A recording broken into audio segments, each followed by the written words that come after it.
Bismillahirrahmanirrahim, dear students, welcome to Shah Group Educational Channel.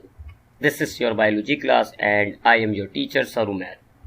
Students, bio में chapter number 5 जिसका नाम है cell cycle, इस चैप्टर को हम स्टडी कर रहे थे और आज के लेक्चर में जो हमारा टॉपिक होगा वो है फेसिस ऑफ मयोसिस।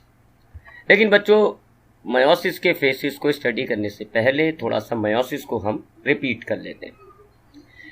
इस चैप्टर के प्रीवियस लेक्चर्स में मैंने आपको सेल डिवीजन बताया और मैंने आपको बताया कि दो तरह का सेल डिवीजन होता है, एक होता है माइटोसिस और दूसरा होता है मयोसिस।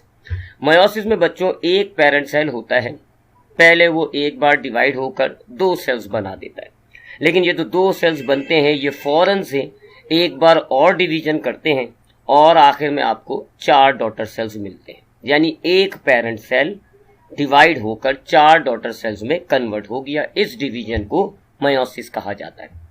आपको याद हो, माइटोसिस में एक सेल डिवाइड होकर 2 डॉटर सेल्स बनते हैं और वहीं वो रुक जाता है, तो वो माइटोसिस होता है।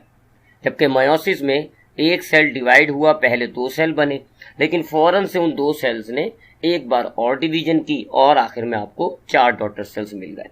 So this is meiosis. उसके बाद क्रोमोसोम्स का मामला, अगर पेरेंट सेल में क्रोमोसोम्स की तादाद जो भी होती है, डॉटर सेल्स जो 4 डॉटर सेल्स बनते हैं, इनमें क्रोमोसोम्स की तादाद आधी हो जाती है। यानी फॉर एग्जाम्पल, अगर पेरेंट सेल में 46 क्रोमोसोम हैं और पेरेंट सेल मयोसिस करता है तो 4 डॉटर सेल्स जो बनेंगे, इन चारों में क्रोमोसोम्स की तादाद आधी यानी 23 क्रोमोसोम्स मौजूद होंगे चारों डॉटर सेल्स के अंदर। तो ये 2 बड़े डिफरेंसेस हैं जो माइटोसिस के मयोसिस से अलग कर देते हैं। माइटोसिस में एक सेल डिवाइड होकर 2 डॉटर सेल्स बनाते हैं, जबकि मयोसिस में एक सेल डिवाइड होकर 4 डॉटर सेल्स बना रहे हैं। इसी तरह माइटोसिस में पेरेंट सेल और डॉटर सेल्स में क्रोमोसोम्स की तादाद सेम रहती है, जबकि मयोसिस में पेरेंट सेल और डॉटर सेल्स में क्रोमोसोम्स की तादाद में फर्क आ जाता है। पेरेंट सेल में जितना भी क्रोमोसोम होगा, डॉटर सेल में उसका आधा क्रोमोसोम रिटेन होता है। सो ये होता है मयोसिस। और ये भी याद रखिएगा कि मयोसिस जो है वो गोनेड्स में गैमेट्स फॉर्मेशन के दौरान होता है। इन एनिमल्स के अंदर गोनेड्स होते हैं जहां पर गैमेट्स बनते हैं, तो गैमेट्स की फॉर्मेशन के दौरान मयोसिस यूज होता है। जबकि प्लांट्स की बात करें तो प्लांट्स में एक ऑर्गन होता है स्पोरेंजियम। स्पोरेंजियम में स्पोर्स तैयार होते हैं और स्पोर्स फॉर्मेशन के दौरान प्लांट में मयोसिस होता है। सो अब बात करते हैं मयोसिस की फेसिस की। बच्चों, मयोसिस जो पूरा मयोसिस सेल डिवीजन होता है, इसको हम 2 फेसिस में डिवाइड करते हैं। पहला कहलाता है मयोसिस 1, जिसमें एक सेल डिवाइड होकर 2 डॉटर सेल्स बना देगा। फिर फौरन से शुरू हो जाएगा दूसरा फेस मयोसिस 2, जिसमें ये दोनों डॉटर सेल्स फर्दर एक बार और डिवाइड होंगे और आपको 4 डॉटर सेल्स मिल जाएंगे। ठीक, अब ये दोनों जो फेसिस होती है, मयोसिस 1 और मयोसिस 2, इन दोनों फेसिस को हम फर्दर 5 सब फेसिस में डिवाइड कर देते हैं। मयोसिस 1 की जो 5 सब फेसिस हैं वो है प्रोफेस 1, मेटाफेस 1, एनाफेस 1, टीलोफेस 1 और साइटोकाइनेसिस 1। जबकि मयोसिस 2 की जो 5 सब फेसिस हैं उनके नाम है प्रोफेस 2, मेटाफेस 2, एनाफेस 2, टीलोफेस 2 और साइटोकाइनेसिस 2। बच्चों, ये वही सब फेसिस है जो आपने माइटोसिस में भी पढ़ी थी। आपने देखा था कि माइटोसिस में जब सेल डिवीजन शुरू होता है तो यही 5 सब फेसिस आती हैं, प्रोफेस, मेटाफेस, एनाफेस, टीलोफेस और साइटोकाइनेसिस। यहां पर भी यही हो रहा है, बस फर्क क्या है 2-3 बातों का। पहला, यहां हर फेज 2-2 है, एक मयोसिस 1 में हो रही है और एक मयोसिस 2 में हो रही है। देख लें आप, मयोसिस 1 में भी आपको प्रोफेस मिल रहा है, मयोसिस 2 में भी आपको प्रोफेस मिल रहा है। मयोसिस 1 में आपको मेटाफेस मिल रहा है तो मयोसिस 2 में भी आपको मेटाफेस मिल रहा है। यानी हर फेज 2 बार हो रही है, क्योंकि यहाँ 2 बार डिवीजन हो रहा है ना। पहले एक बार डिवाइड होता है, 2 सेल बनते हैं, फिर एक बार डिवाइड और होता है और 4 सेल्स बन जाते हैं। तो चूंकि यहाँ 2 बार डिवीजन हो रही है, सो हर फेसिस यहाँ पर रिपीट हो रहे हैं, 2-2 दफा हो रहे हैं। और बच्चों, ये भी याद रखिएगा, इनके तो आपने इन स्टेजेस में, इन सब फेसिस में क्या क्या होता है ये सब आपने पढ़ा है माइटोसिस में। मैं आपको रिपीट करता हूँ अभी थोड़ी देर में, लेकिन मयोसिस में भी इन फेसिस में वही काम होगा जो माइटोसिस में होता है। जैसे प्रोफेस में क्या होता है कि जी क्रोमेटिन फाइबर्स जो होते हैं वो कंडेंस होकर क्रोमोसोम्स बन जाते हैं और न्यूक्लियर मेम्ब्रेन और न्यूक्लियस डिसअपेयर हो जाता है। इतने में जो सेंट्रोइल्स होते हैं वो दो अपोजिट पोल्स पे चले जाते हैं और स्पाइंडल फाइबर्स बनाने लगते हैं। ये काम होता है प्रोफेज में। फिर मेटाफेज में क्या होता है कि जो स्पाइंडल फाइबर्स होते हैं वो क्रोमोसोम से अटैच हो जाते हैं और सारे क्रोमोसोम्स एक लाइन में अरेंज हो जाते हैं। फिर एनाफेज में क्या होता है कि जो स्पाइंडल फाइबर्स हैं वो कॉन्ट्रैक्ट करते हैं, क्रोमोसोम और उसका जो कॉपी, ये जो रेप्लिकेटेड क्रोमोसोम है, ये ब्रेक हो जाता है और अब आधे क्रोमोसोम एक तरफ और आधे क्रोमोसोम दूसरी तरफ सेल के माइग्रेट होने लग जाते हैं। ये होता है एनाफेज में। टीलोफेज में जो माइग्रेटेड क्रोमोसोम्स है वो अपने पोल्स की तरफ चले जाते हैं, स्पाइंडल फाइबर्स खत्म हो जाते हैं और न्यूक्लियर मेम्ब्रेन और न्यूक्लियस वापस आ जाता है, रीअपेयर हो जाता है और यूं आपको दो न्यूक्लियस मिल जाते हैं। फिर साइटोकाइनेसिस होती है जिसके अंदर साइटोप्लाज्म ब्रेक हो जाता है और दोनों न्यूक्लियस के साथ साथ थोड़ा थोड़ा सा साइटोप्लाज्म आ जाता है और यूं आपके पास एक सेल से दो सेल हो जाते हैं। सो बच्चों यहां पर भी यही होना है। मायोसिस 1 की भी तमाम फेसिस में यही काम होना है, मायोसिस 2 की भी तमाम फेसिस में यही काम होना है। वही क्रोमेटिन फाइबर से क्रोमोसोम बनेंगे, फिर वो अरेंज हो जाएंगे, फिर ब्रेक होंगे, पोल्स की तरफ जाएंगे, फिर वापस न्यूक्लियस बन जाएगा। बस फर्क रहेगा तो वो रहेगा मायोसिस 1 का जो पहला फेस है, प्रोफेज 1, ये थोड़ा सा डिफरेंट होगा। थोड़ा सा डिफरेंट से मुराद यहाँ पर 2-4 काम एक्स्ट्रा होंगे। प्रोफेज है तो यहाँ वो वाला काम तो होगा कि जी क्रोमोसोम्स बन जाएंगे, न्यूक्लियस की जो मेम्ब्रेन है वो गायब हो जाएगी, ये सारा काम तो होगा। बट प्रोफेज 1 में 2-3 कुछ एक्स्ट्रा काम होंगे जिसकी वजह से ये प्रोफेज 1 थोड़ा लेंदी हो जाएगा। बाकी metaphase 1, anaphase 1, telophase 1, cytokinesis 1, prophase 2, metaphase 2, anaphase 2, telophase 2 और साइटोकाइनेसिस 2 ये बिल्कुल सिमिलर होती है माइटोसिस की तरह की स्टेजेस से। तो इसके लिए मैं रिकमेंड करूंगा कि आप एक दफ़ा माइटोसिस का जो हमने पूरा सेल डिवीजन था उसकी वीडियो को एक दफ़ा और देख लिएगा तो और ज़्यादा आपके लिए स्ट्रांग हो जाएगा ये टॉपिक। चलें अब हम देखते हैं कि ये तमाम फेसिस तरतीब के साथ इन तमाम फेसिस में क्या क्या काम होते हैं। लेकिन बच्चों इन तमाम फेसिस को तरतीब से पढ़ने से पहले हमें ये चीज़ समझनी पड़ेगी कि होमोलोगस क्रोमोसोम्स क्या होते हैं। ये बहुत काम का है और यहाँ मायोसिस में इसका बहुत अहम रोल है। So let's see what are homologous chromosome. ठीक है बच्चों, ये 4 क्रोमोसोम्स आपके सामने मौजूद हैं। ये चारों इस वक्त रेप्लिकेटेड क्रोमोसोम है, हर क्रोमोसोम के साथ उसकी एक कॉपी अटैच हुई भी है। ठीक है, तो ये चारों रेप्लिकेटेड क्रोमोसोम है। अगर आप इन चारों क्रोमोसोम्स को गौर से देखें तो आपको 2 क्रोमोसोम एक जैसे दिख रहे हैं और बाकी 2 क्रोमोसोम एक जैसे दिख रहे हैं। यानी कि ये ऊपर वाले 2 क्रोमोसोम देख लें एक जैसे हैं, इनका साइज, इनका शेप, सेंट्रोमेयर की पोजीशन एक जैसी है। इसी तरह जो नीचे के 2 क्रोमोसोम्स हैं उनको देखें, वो दोनों भी एक जैसे हैं। इनका भी साइज, इनका भी शेप और इनके भी जो सेंट्रोमेयर की पोजीशन है वो एक जैसी है। बच्चों ऐसे 2 क्रोमोसोम्स जिनका साइज, शेप, सेंट्रोमेयर की पोजीशन एक जैसी हो, ऐसे 2 क्रोमोसोम्स को होमोलोगस क्रोमोसोम्स कहा जाता है। 2 chromosomes which are similar in shape, size and position of centromere are called homologous chromosome। ऐसा क्रोमोसोम का जोड़ा, ऐसा क्रोमोसोम का पेयर जो एक जैसे हैं शेप के एतबार से, साइज के एतबार से और सेंट्रोमेयर की पोजीशन के एतबार से, ऐसे 2 क्रोमोसोम्स को आप होमोलोगस क्रोमोसोम्स कहते हैं। बच्चों हमारे एक ह्यूमन सेल में 46 क्रोमोसोम हैं और इन 46 क्रोमोसोम में अगर हम होमोलोगस क्रोमोसोम्स के पेयर बनाएं तो 23 होमोलोगस क्रोमोसोम्स के पेयर बनेंगे। यानी हमारे सेल में हर एक क्रोमोसोम जैसा एक और क्रोमोसोम पाया जाता है, हर एक क्रोमोसोम जैसा। तो आपके पास 46 क्रोमोसोम है जिनमें से 23 क्रोमोसोम है और 23 उनके होमोलोगस पेयर हो जाते हैं। इन होमोलोगस क्रोमोसोम में से एक क्रोमोसोम फादर की सेल में से, फादर के गैमेट में से हमें मिला होता है और एक जो है वो मदर की बॉडी, मदर के गैमेट के थ्रू हमारी बॉडी में आता है। तो हमारे पास 46 क्रोमोसोम है और अगर हम इनको पेयर में बनाएं, सिमिलर क्रोमोसोम्स को अगर हम जोड़ा बना दें, उनका पेयर कर दें, तो ये ऐसे होमोलोगस क्रोमोसोम हमारे पास 23 होते हैं। मायोसिस में, वैसे माइटोसिस में ये जो 46 क्रोमोसोम है, या यूं कह लें कि ये जो 23 होमोलोगस क्रोमोसोम्स के पेयर हैं, ये एक दूसरे से अलग-अलग होते हैं। माइटोसिस में इनका कोई पेयर नहीं बनता। बट इन मायोसिस ये जो 23 होमोलोगस क्रोमोसोम्स होंगे ये अपने पेयर बना लेंगे।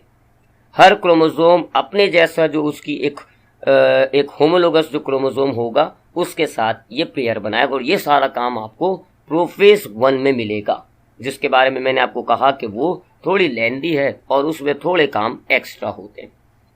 सो ये होता है बच्चों होमोलोगस क्रोमोसोम। अब आते हैं मयोसिस की फेसिस की तरफ।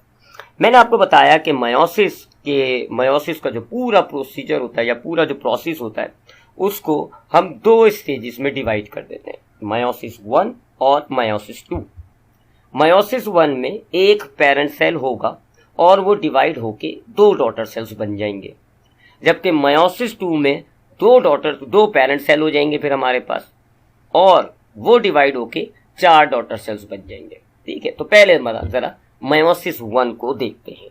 बच्चों मयोसिस 1 जो है इसको हम रिडक्शन डिवीजन भी कहते हैं, क्योंकि इसी डिवीजन में क्रोमोसोम्स की तादाद आधी हो जाएगी। इसी में ही, यहीं पर ही, इसी स्टेज में, इसी फेस में ही क्रोमोसोम्स आधे हो जाएंगे। यानी पेरेंट सेल में अगर 46 क्रोमोसोम है तो इस फेस मयोसिस 1 के नतीजे में जो 2 डॉटर सेल्स बनेंगे उनमें क्रोमोसोम्स की तादाद 46 नहीं, आधी यानी 23 मौजूद होगी। सो यहीं पर क्रोमोसोम्स रिड्यूस हो गए हाफ के अंदर। दैट इज वाई मयोसिस 1 को हम रिडक्शन डिवीजन भी कहते हैं। एक बात तो ये ध्यान में रखें। फिर अगर हम इस फेस को फर्दर सब डिवाइड करें मजीद सब फेसिस में, तो इसके 5 सब फेसिस मैंने आपको बताए, प्रोफेस 1, मेटाफेस 1, एनाफेस 1, टीलोफेस 1 और साइटोकाइनेसिस 1। ठीक है, तो ये 5 सब स्टेजेस हो गई। इनमें से पहली होगी प्रोफेस 1। ये मैं आपको पहले ही बता चुका हूं, it is the longest phase of meiosis. ये पूरे मयोसिस का, चाहे मयोसिस 1 की किसी सब स्टेज को ले लें, चाहे मयोसिस 2 की किसी सब स्टेज को ले लें, तमाम सब स्टेजेस में सबसे लेंदी फेस होता है ये। क्यों? क्योंकि इसमें कुछ काम एक्स्ट्रा होने हैं। ये प्रोफेस 1 माइटोसिस की तरह जो होता है प्रोफेस माइटोसिस में, ऐसा नहीं है, बल्कि थोड़ा सा लेंदी होगा। ये वो वाले काम होंगे जो मायोसिस की प्रोफेस में होते हैं, बट कुछ एक्स्ट्रा काम भी होंगे। ठीक है, तो it is the longest phase of meiosis which is further subdivided into following 5 phases. इसको फिर आप मजीद, चूंकि ये लेंदी है, आपने इसको भी मजीद डिवाइड किया हुआ है कुछ स्टेजेस के अंदर। पहली होती है उसमें लेप्टोटीन। लेप्टोटीन में क्या होता है, प्रोफेस 1 या लेप्टोटीन 1 से पहले हमारे पास क्रोमेटिन फाइबर्स हैं और वो रेप्लिकेट हुए हैं। लेप्टोटीन के अंदर ये क्रोमेटिन फाइबर्स कंडेंस होकर, क्रोमोसोम तो नहीं लेकिन थोड़े से उनसे पतले से स्ट्रक्चर्स होते हैं जिनको हम कहते हैं लेप्टोटीन, उनमें कन्वर्ट हो जाते हैं। ये अभी क्रोमोसोम्स नहीं बने। क्रोमोसोम्स के बनने के लिए इन लेप्टोटीन को फर्दर थोड़ा सा थिक होना पड़ेगा। तो अभी ये बहरहाल क्रोमोसोम तो नहीं बने, लेकिन ये क्रोमेटिन फाइबर्स भी नहीं है, विजिबल है। तो ये होता है लेप्टोटीन। लेप्टोटीन में क्या हुआ, जो क्रोमेटिन फाइबर्स थे जो ऑलरेडी रेप्लिकेट हुए थे डीएनए रेप्लिकेशन एस फेज के नतीजे में, तो फिर वो कंडेंस हुए और लेप्टोटीन में कन्वर्ट हो गए। अब ये लेप्टोटीन्स कहलाएंगे। ये अभी फिलहाल ज़्यादा थिक नहीं है, लेकिन जैसे जैसे आगे बढ़ता जाएगी प्रोफेस 1 की अगली स्टेजेस आती जाएंगी, ये थोड़ा और कंडेंस होकर बिल्कुल आखिर में जब प्रोफेस 1 खत्म होगा तो ये क्रोमोसोम्स बन चुके होंगे। लेप्टोटीन के बाद अगली जो प्रोफेस 1 में सब स्टेज आती है उसको हम कहते हैं जाइगोटीन।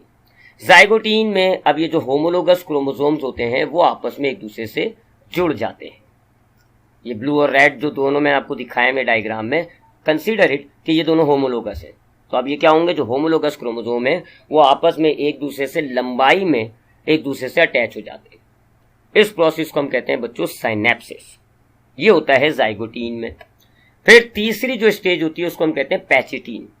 पैचिटीन में अब ये जो होमोलोगस क्रोमोसोम्स जो आपस में अटैच हो गए थे, साइनेप्सिस हो गई थी इनकी, अब ये दोबारा अलग होंगे, दोबारा एक दूसरे से ये अलग होना शुरू होंगे, बट मुकम्मल तौर पर अलग नहीं हो पाएंगे। कुछ जगहों से ये अब भी अटैच रहेंगे।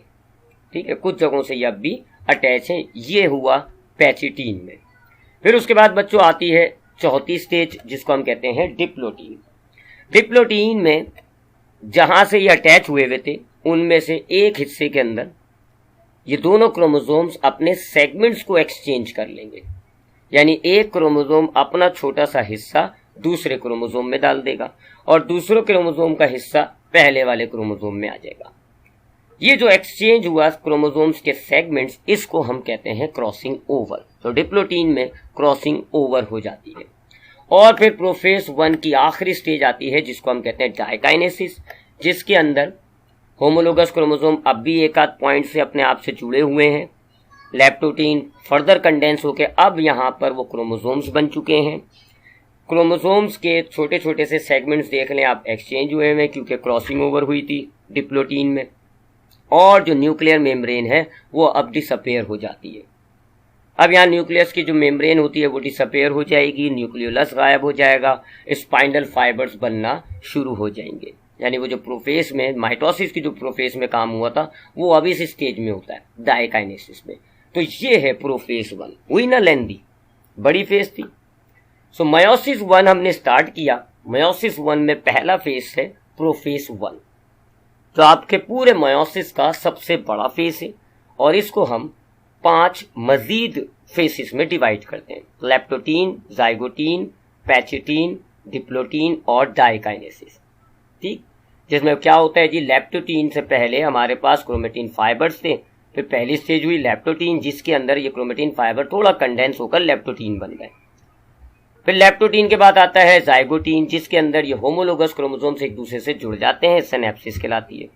फिर पैचेटीन आता है, जिसमें ये सिनेप्सिस खत्म होती है, दोबारा होमोलोगस क्रोमोसोम एक दूसरे से सेपरेट होते हैं, बट एक आध पॉइंट से ये अब भी अटैच होते हैं। फिर पैचेटीन के बाद आता है डिप्लोटीन, जिसके अंदर एक खास पॉइंट पर क्रोमोसोम अपने सेगमेंट्स को एक्सचेंज कर लेगा, जिसको आप कहते हैं क्रॉसिंग ओवर। और फिर आता है डायकाइनेसिस, क्रॉसिंग ओवर हो चुकी है, homologous chromosome still attach with each other. अब भी वो होमोलोगस क्रोमोसोम एक दूसरे से अटैच हैं। न्यूक्लियर मेम्ब्रेन डिसअपेयर हो जाती है, न्यूक्लियोलस भी डिसअपेयर हो जाता है और फाइबर्स बनना शुरू हो जाते हैं। ये था सारा प्रोफेस 1 और उसकी फिर 5 सब स्टेजेस। अब प्रोफेस 1 के बाद क्या आना है, हमें जानते हैं, हमने माइटोसिस पढ़ा है। प्रोफेस के बाद आता है मेटाफेस। तो अब यहाँ चूंकि पहला डिवीजन चल रहा है तो इसको हम कहेंगे मेटाफेस 1। और इसमें या इससे आगे सारी स्टेजेस में वही काम होना है जो माइटोसिस में होता है। तो अब मेटाफेस में क्या होगा, जो फाइबर्स थे, स्पाइनल फाइबर्स जो बन रहे थे, अब वो इस होमोलोगस क्रोमोसोम का जो पेयर है इनसे अटैच हो जाएंगे। याद रखिएगा मैंने आपको क्या कहा, होमोलोगस क्रोमोसोम एक दूसरे से अभी अलग नहीं हुए, तो पेयर बना हुआ है। तो अब ये जो स्पाइनल फाइबर्स है, ये होमोलोगस क्रोमोसोम का जो पेयर है उनसे अटैच होते हैं, और ये जो पेयर होते हैं होमोलोगस क्रोमोसोम के, ये एक लाइन में अरेंज हो जाते हैं। ये हो गया मेटाफेस 1। फिर आएगा एनाफेस 1। क्रोमेटिन, ये जो स्पाइनल फाइबर्स हैं ये कॉन्ट्रैक्ट होंगे। कॉन्ट्रैक्ट होने से अब जो होमोलोगस क्रोमोसोम का पेयर है वो ब्रेक हो जाएगा। अब जो होमोलोगस क्रोमोसोम का जब पेयर ब्रेक होगा तो उस होमोलोगस क्रोमोसोम में से एक क्रोमोसोम अपनी कॉपी के साथ एक तरफ जा रहा होगा और दूसरा क्रोमोसोम अपनी रेप्लिकेटेड कॉपी के साथ दूसरी तरफ जा रहा होगा। ठीक, और फिर ये स्पाइनल फाइबर्स कॉन्ट्रैक्ट होने लग गए और यूं आपके होमोलोगस क्रोमोसोम का एक एक क्रोमोसोम एक पोल की तरफ बढ़ने लग जाएगा और दूसरा क्रोमोसोम दूसरे पोल की तरफ बढ़ने लग जाएगा, और यूं क्रोमोसोम्स की तादाद आधी हो जाएगी। ठीक है ना, क्योंकि होमोलोगस क्रोमोसोम का पेयर टूटा है, अभी वो रेप्लिकेशन वाले 2 क्रोमोसोम्स ब्रेक नहीं हुए। ठीक है, तो होमोलोगस एनाफेस में स्पाइनल फाइबर्स कॉन्ट्रैक्ट होते हैं, होमोलोगस क्रोमोसोम्स का जो पेयर है वो ब्रेक हो जाएगा और each chromosome now move toward the pole of the cell. Anaphase 1 के बाद आता है टीलोफेस 1, और टीलोफेस 1 में वही काम होना है जो माइटोसिस में हुआ था। अब ये क्रोमेटिन, ये जो स्पाइनल फाइबर्स हैं ये छोटे होते होते खत्म हो जाएंगे, डिसअपेयर हो जाएंगे। क्रोमोसोम्स आधे जो है वो एक तरफ चले गए, आधे क्रोमोसोम्स जो है वो दूसरी तरफ चले गए। अब इन दोनों जो सेट ऑफ क्रोमोसोम्स हैं इनके अराउंड नई न्यूक्लियर मेम्ब्रेन रिअपेयर हो जाती है, न्यूक्लियोलस भी बन जाता है, और यूं आपके पास 2 न्यूक्लियस आ जाते हैं। और इन 2 न्यूक्लियस में देखा जाए क्रोमोसोम्स की तादाद आधी हो गई। दैट इज वाई मयोसिस 1 को रिडक्शन डिवीजन कहा जाता है। तो ये हो गया टीलोफेस 1, और फिर टीलोफेस 1 के बाद आएगा साइटोकाइनेसिस 1। अब साइटोकाइनेसिस में क्या होता है, साइटोप्लाज्म ब्रेक होता है, तो यहां पर भी यही होगा, जो अब साइटोप्लाज्म है वो ब्रेक हो जाएगा और दोनों न्यूक्लियस के साथ साइटोप्लाज्म थोड़ा थोड़ा सा डिस्ट्रीब्यूट हो जाएगा। तो यूं आपके पास मयोसिस 1 खत्म हो जाएगी और जो आपका एक पेरेंट सेल था वो डिवाइड होके 2 डॉटर सेल्स बन गए। ये था मयोसिस 1। इसकी शुरुआत में हमारे पास एक पेरेंट सेल था और मयोसिस 1 के अख्ताम पर यानी साइटोकाइनेसिस 1 के एंड में अब हमारे पास 2 डॉटर सेल्स हैं। क्रोमोसोम्स की तादाद भी आधी हो गई क्योंकि होमोलोगस क्रोमोसोम्स ने पेयर बनाया था। जब एनाफेज में ब्रेक हुआ तो क्रोमोसोम और उसकी जो रेप्लिकेटेड कॉपी अटैच होती है ये ब्रेक नहीं हुआ, बल्कि वो होमोलोगस क्रोमोसोम का पेयर ब्रेक हुआ, जिससे क्रोमोसोम्स की तादाद आधी आधी हो गई। तो शुरुआत में हमने डायग्राम में सेल लिया है उसमें हमने 4 क्रोमोसोम्स लिए थे और अब जो आखिर में हमारे पास 2 डॉटर सेल्स आ रहे हैं, दोनों की न्यूक्लियस को देख लें, 2-2 क्रोमोसोम्स हैं, आधे हो गए ना, 4 से 2-2 क्रोमोसोम्स हो गए। तो दैट इज वाई मयोसिस 1 को हम रिडक्शन डिवीजन भी कहते हैं। वही 5 सब स्टेजेस हैं जो माइटोसिस में होती है, प्रोफेज, मेटाफेज, एनाफेज, टीलोफेज और साइटोकाइनेसिस, और इन सब में भी वही काम हुआ जो माइटोसिस में होता है। बट जो प्रोफेज 1 थी उसमें कुछ एक्स्ट्रा काम हुए तो वो जरा लेंदी हो गई और उसको फिर हमने 5 स्टेजेस में डिवाइड करा, लैप्टोटीन, जाइगोटीन, पैचेटीन, डिप्लोटीन और डाइकाइनेसिस। ठीक, यहां मयोसिस 1 खत्म हो जाएगा। उसके बाद मयोसिस 2 से पहले, मयोसिस 1 जब खत्म हुआ और अब मयोसिस 2 होने से पहले 2 मामले होते हैं। कभी कभार कुछ सेल्स के अंदर इंटरफेस आ जाता है, थोड़ा सा ये रेस्टिंग स्टेज में चले जाते हैं, कभी कभार इनके अंदर इंटरफेस नहीं आता, फौरन से मयोसिस 1 के बाद मयोसिस 2 शुरू हो जाता है। बहरहाल दोनों मामलों में डीएनए की रेप्लिकेशन नहीं होगी। अगर मयोसिस 1 के फौरन इख्तिताम पर मयोसिस 2 शुरू हो गया तो फिर तो डीएनए रेप्लिकेशन होती ही नहीं है क्योंकि वो इंटरफेस में होता है। और अगर मयोसिस 1 के बाद सेल थोड़ा रेस्ट कर रहा है, शॉर्ट पीरियड इंटरफेस होगा, फिर बहुत छोटे से टाइम के लिए इंटरफेस होगा और इस इंटरफेस में डीएनए रेप्लिकेट नहीं करेगा क्योंकि वो ऑलरेडी हो चुका है। ठीक है, तो मयोसिस 1 के बाद इंटरफेस लगा लें आप और उसके बाद शुरू हो जाएगा मयोसिस 2। इसको हम माइटोटिक डिवीजन भी कहते हैं क्योंकि ये तो बिल्कुल ही माइटोसिस की तरह है।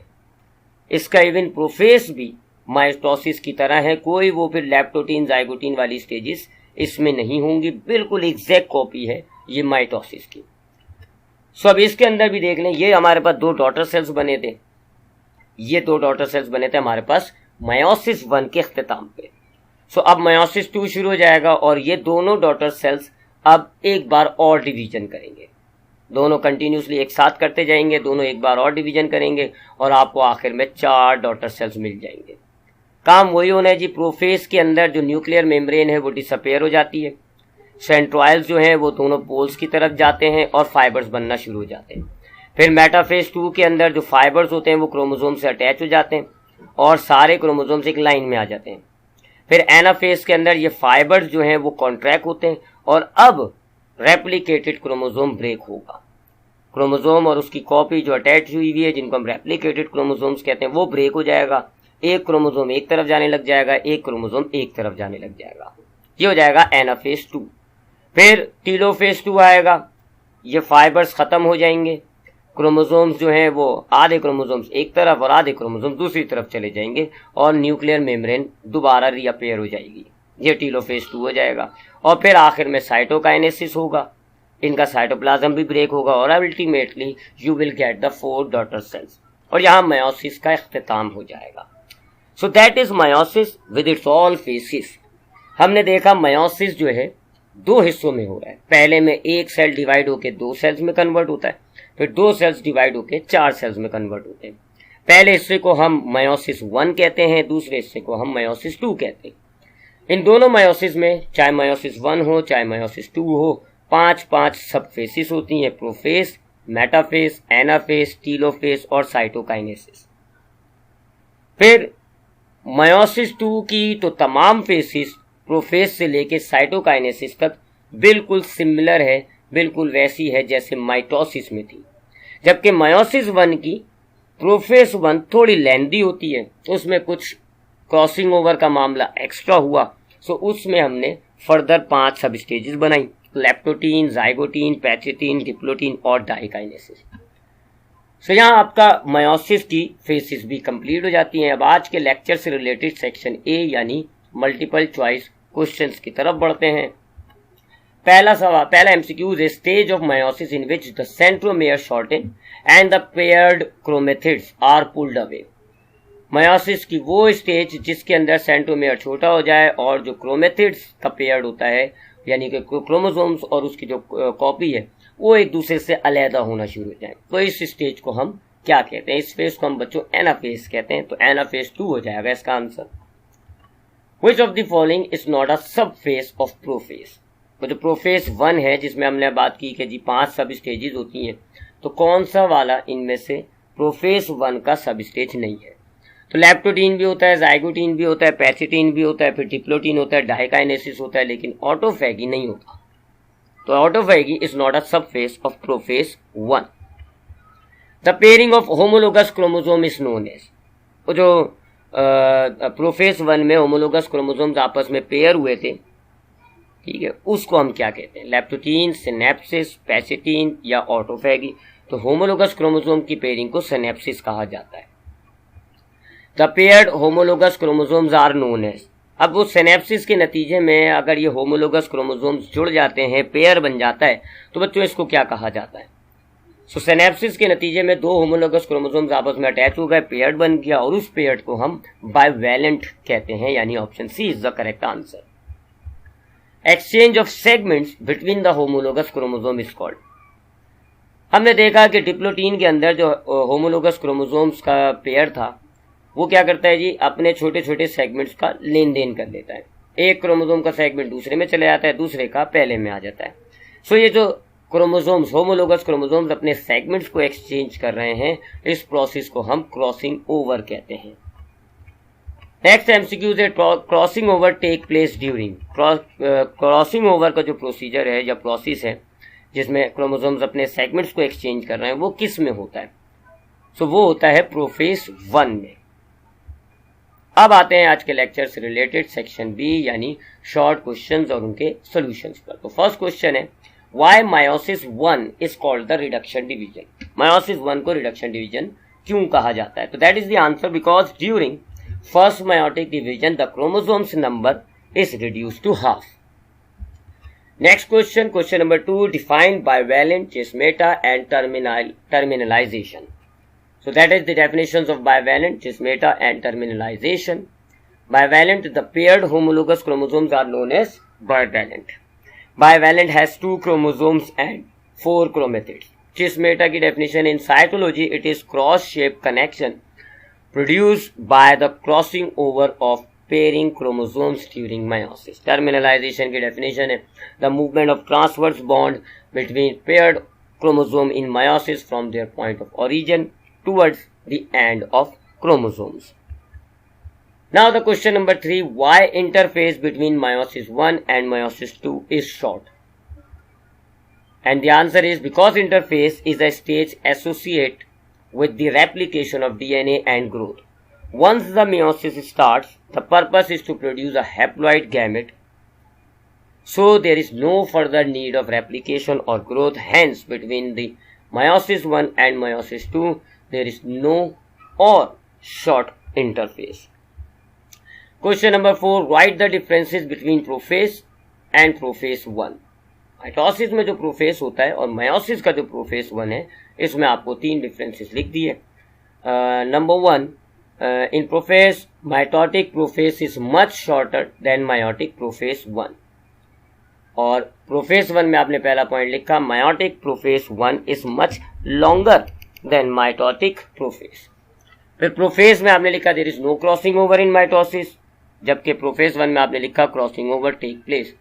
प्रोफेस ऑफ माइटोसिस में आपने लिखा no pairing of homologous chromosome, और प्रोफेस 1 ऑफ मायोसिस में आपने लिखा pairing of homologous chromosome take place. Question number 5, what is crossing over and what is its importance? So that is the definition and the importance of crossing over.